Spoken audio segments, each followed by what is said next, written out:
यदि हमने अपने आप को नीचे गिरने के लिए अनुमति नहीं दी है तो कोई हमें गिरा नहीं सकता है फिर।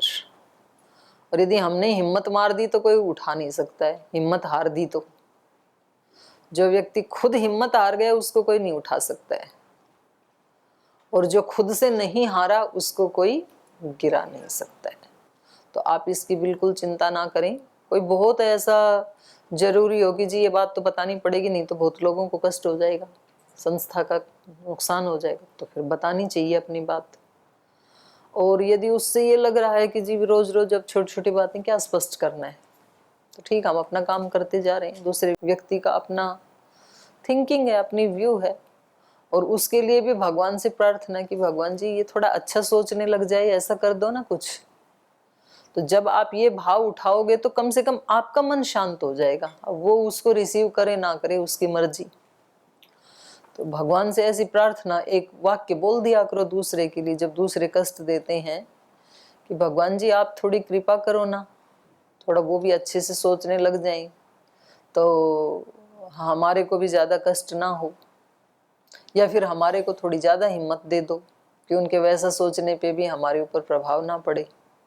तो ऐसे स्पष्ट निर्देश होना चाहिए आत्मा का। जैसे इनका सुस्पष्ट है ना, हमारे निर्देश स्पष्ट नहीं होते अपने ही प्रति। जैसे मानो कि पूरे समूह में से, पूरी क्लास में से एक भी व्यक्ति को ऊपर बुला के माला नहीं पहनाई जाए तो चलेगा, रिजल्ट आए तब। सबके मार्क्स एक जैसे थे, या सबके नहीं थे, मानो 5 व्यक्तियों के एक जैसे थे, 85% थे। अब उन 5 को ही ऊपर नहीं बुलाया तो फिर कोई दिक्कत नहीं, किसी को भी नहीं बुलाया। और यदि एक को ऊपर बुला लिया तो बाकी 4 को क्या लगेगा, ये कोई ज्यादा स्पेशल है क्या। लेकिन ये अपने आप को दिखाता ज्यादा है, तो ये चापलूसी करता रहता है। फिर वो प्रियाचरण चापलूसी में बदल जाता है, वही जो गुण था वो दोष में बदल जाता है। तो अब हमें ये लगता है कि भाई इसको कैसे मिल गया, तो फिर हम अपने टीचर से, आचार्य से, गुरु से, किसी न किसी से बताएंगे कि जी सबके इतने ही थे तो इसको क्यों इतना मिल गया। या जब तक हम बता नहीं देंगे तब तक हमारे चित्त की स्थिति क्या रहेगी, जो कुलबुलाहट रहेगी उसमें हमारा कितना क्षय हो चुका होगा, शक्ति का कितना हमारा नुकसान हो चुका होगा। और उसी समय यदि हमने ये सोच लिया कि मैं ऐसे अपने मन में भाव करता हूं कि जैसे भरत और श्री राम सगे भाई थे, तो मैं ये मान लेता हूं कि ये मेरा सगा भाई ही है। अब मान लो सगे 2 भाई थे, उनके 85% मार्क्स आए थे दोनों के, उसमें से एक को बुला लिया, एक को नहीं बुलाया। तो जो नहीं बुलाया उसके मन में अपने दूसरे भाई के लिए कैसा भाव आएगा, बुरा आएगा क्या, अच्छा ही आएगा ना, कि चलो कम से कम मेरे भाई को बुला लिया तो समझ लो मेरे को ही बुला लिया, कोई दिक्कत नहीं है, उसको तो बुला लिया ना।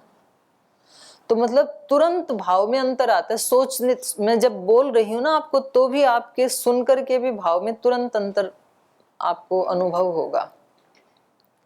तो ये भी सोचा जा सकता है भाई इसका ज्यादा कोई पीछे का प्रारब्ध रहा होगा सुयश का, तो इसको मिल गया, ठीक है, हम और थोड़ी मेहनत करते हैं। ये भी सोच, माने बहुत सारे विचार हो सकते हैं। तो जब हमारे किसी भी विचार से हमारे को कष्ट हो रहा हो, उस क्षण को पकड़ के और उस विचार को पकड़ के तुरंत चेंज करना चाहिए हमें, कि इसकी जगह कौन से विचार को फिट करूं जो मेरे को कष्ट ना दे।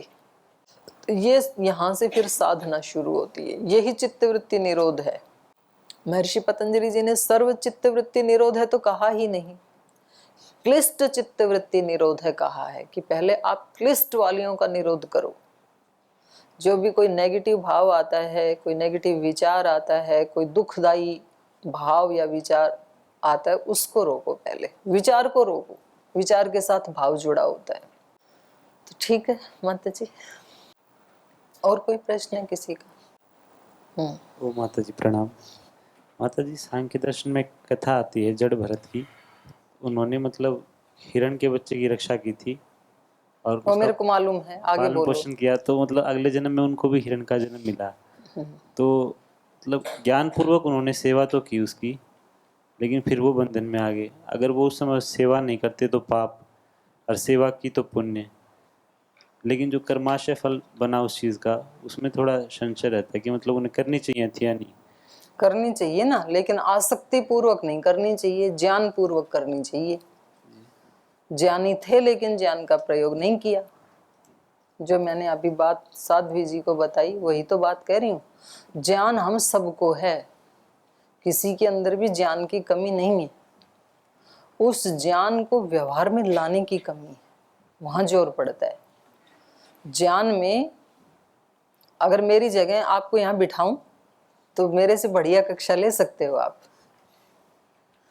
किसी भी विद्यार्थी को बिठाऊं मैं, भाई को या बहन को, सबके पास है ये ज्ञान, लेकिन उसको व्यवहार में लाते समय दिक्कत होती है हर व्यक्ति को।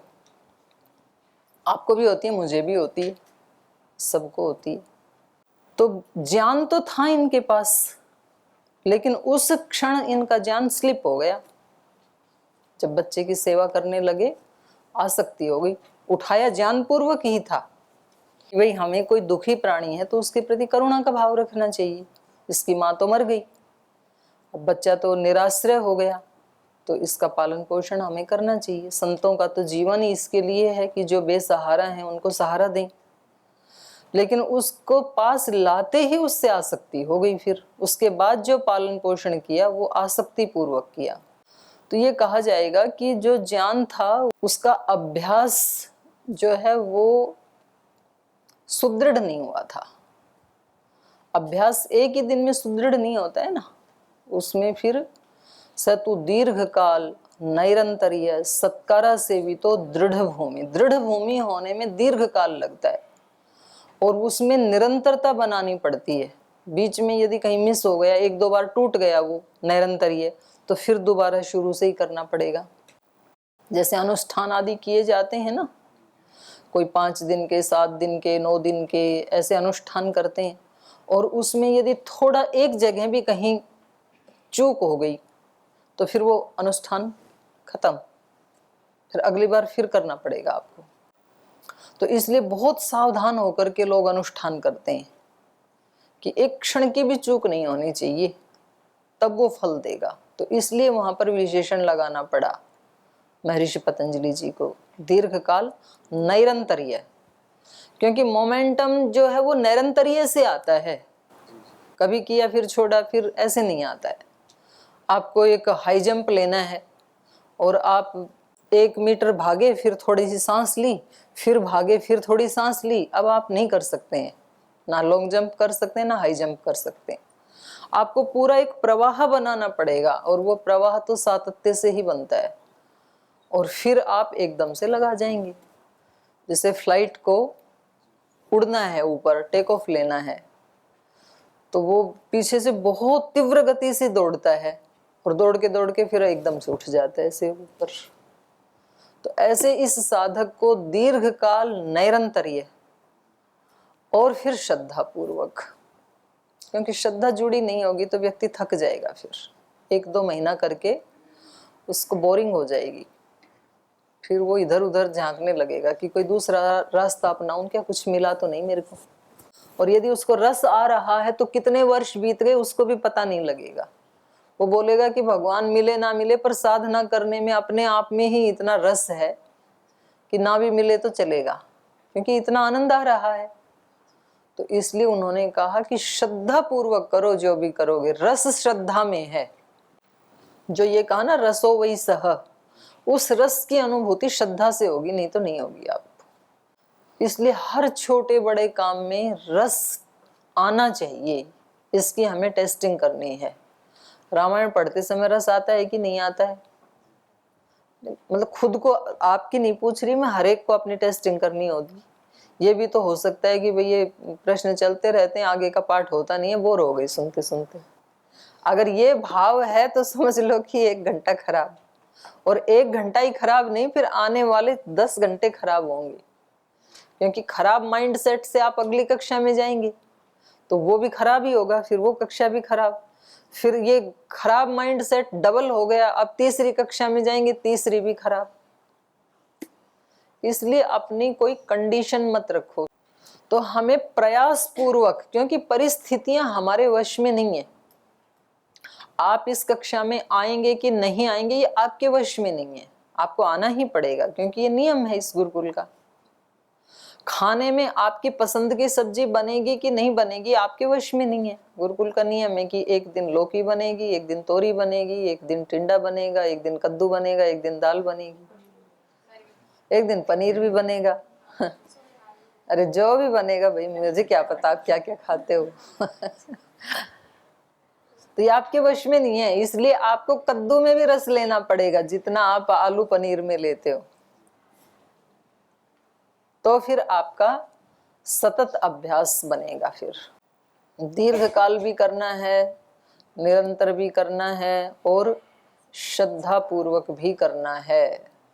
तो ये जो श्रद्धा पूर्वक और दीर्घ काल निरंतरीय वाला जो अभ्यास था ना, ये भरत जी का थोड़ा दृढ़ नहीं हो पाया था।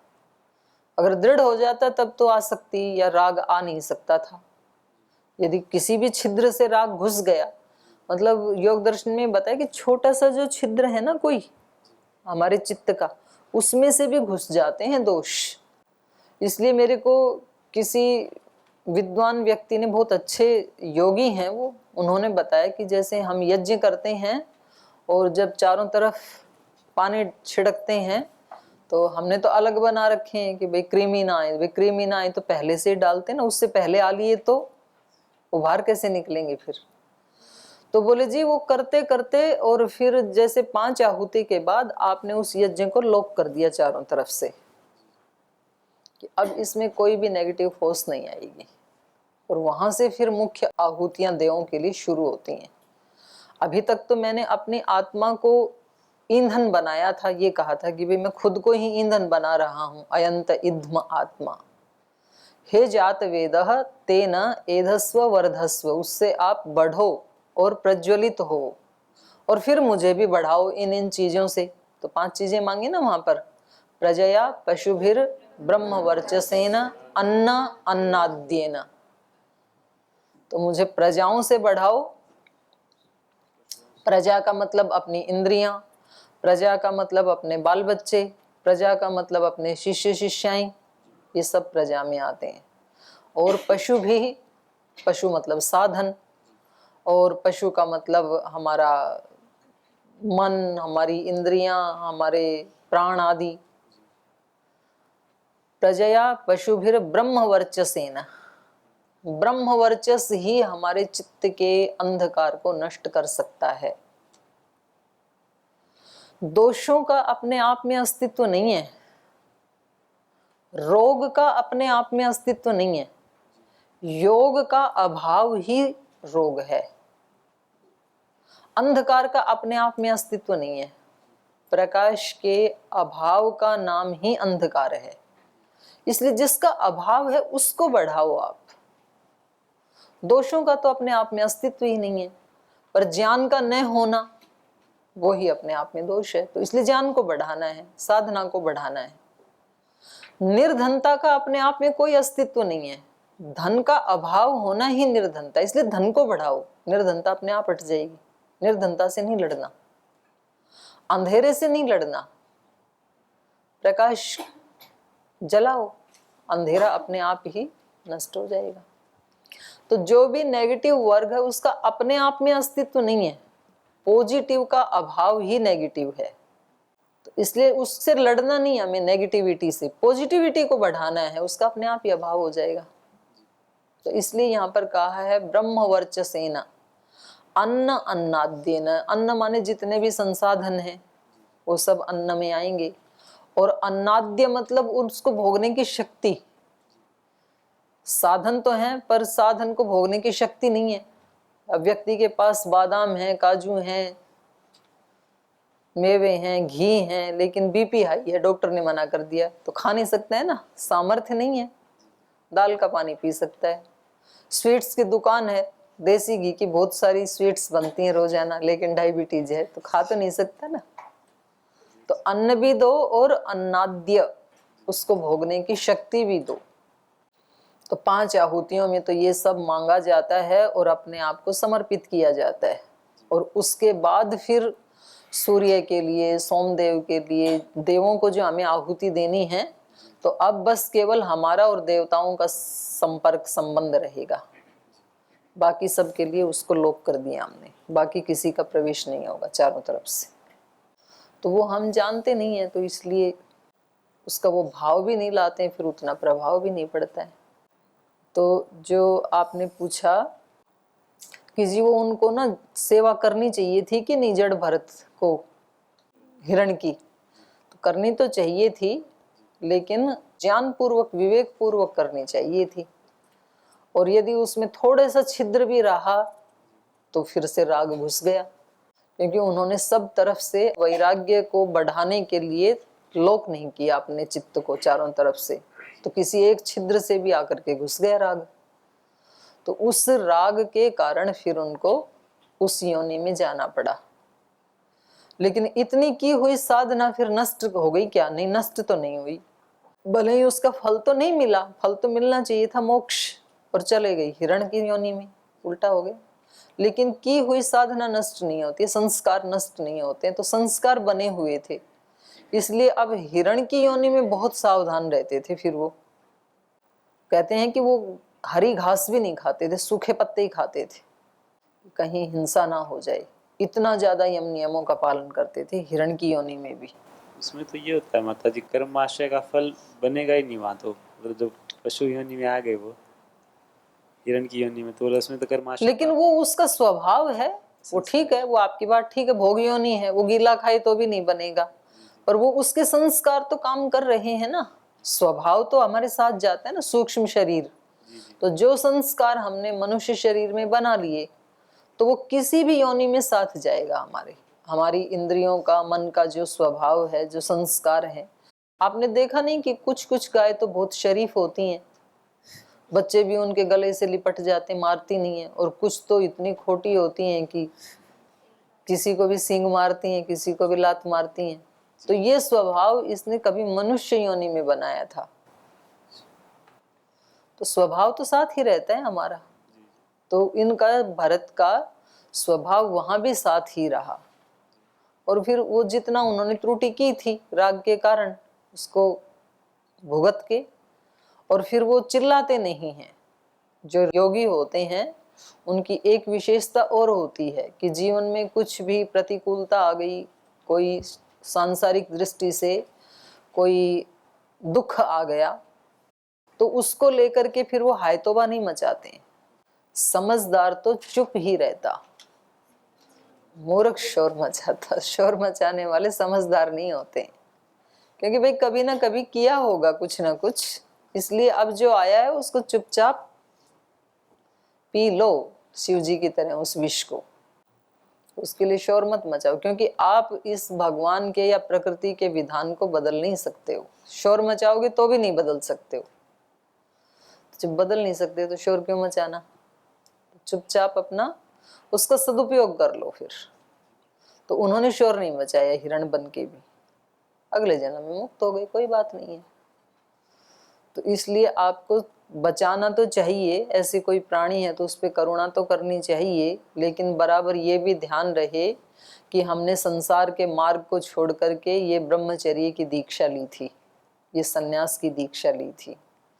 तो आज यदि हम इन छोटी छोटी चीज़ों से प्रभावित होकर के अपने लक्ष्य को भुलाएंगे तो नुकसान हमारा ही होगा।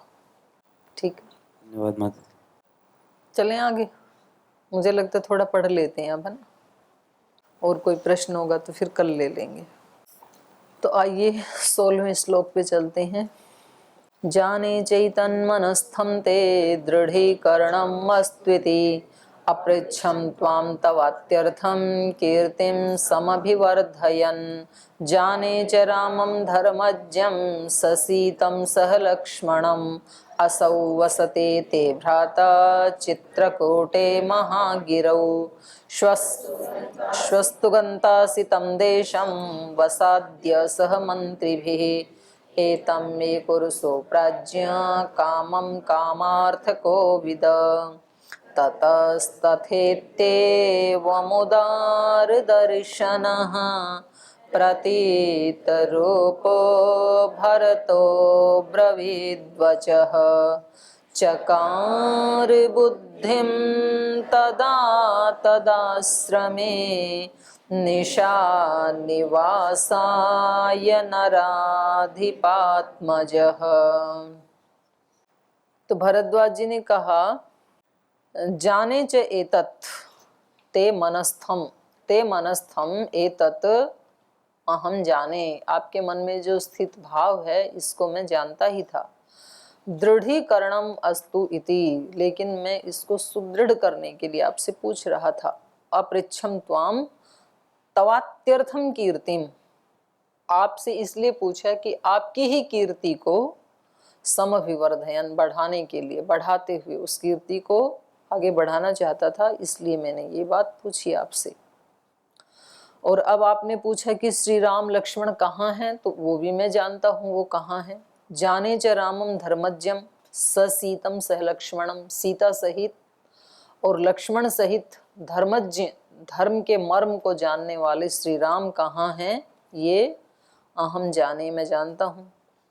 असौ वसति ते भ्राता चित्रकूटे महागिरौ, ये तुम्हारे भ्राता जो धर्मज्ञ भ्राता हैं आपके, वो सीता और लक्ष्मण सहित चित्रकूट महान पर्वत के ऊपर, महागिरी के ऊपर निवास कर रहे हैं, आजकल वहां रह रहे हैं वो।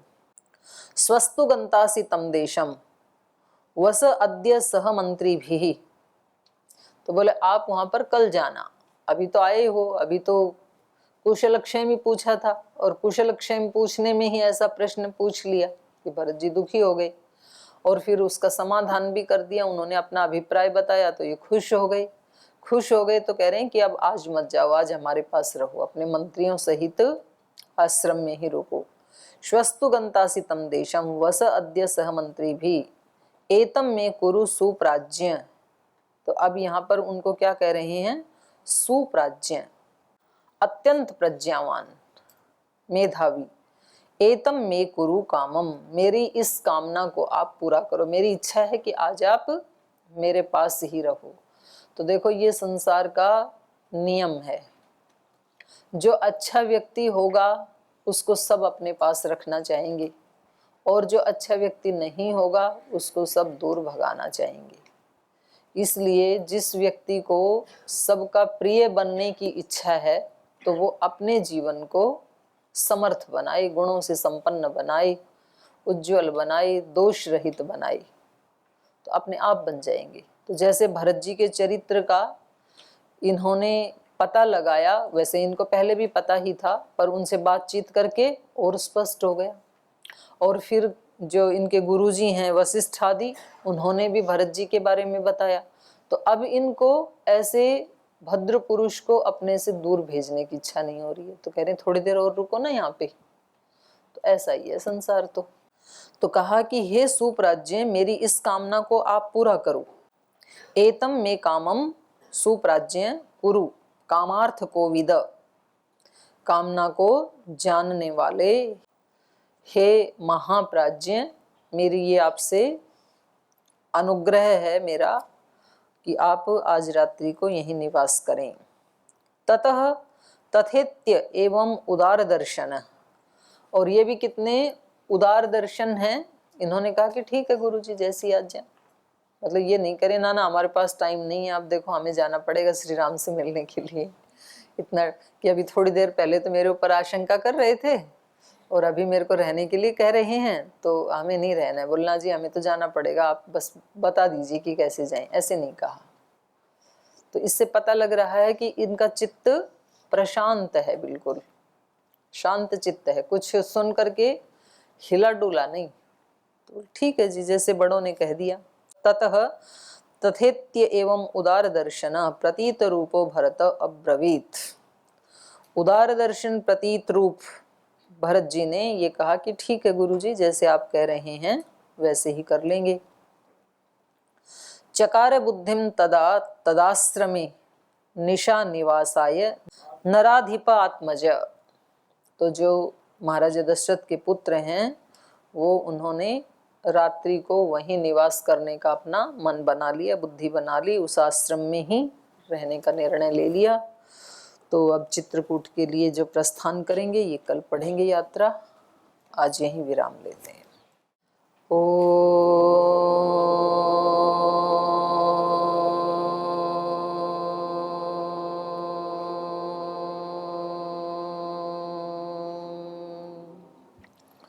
शांति शांति शांति। श्री गुरुभ्यो नमः।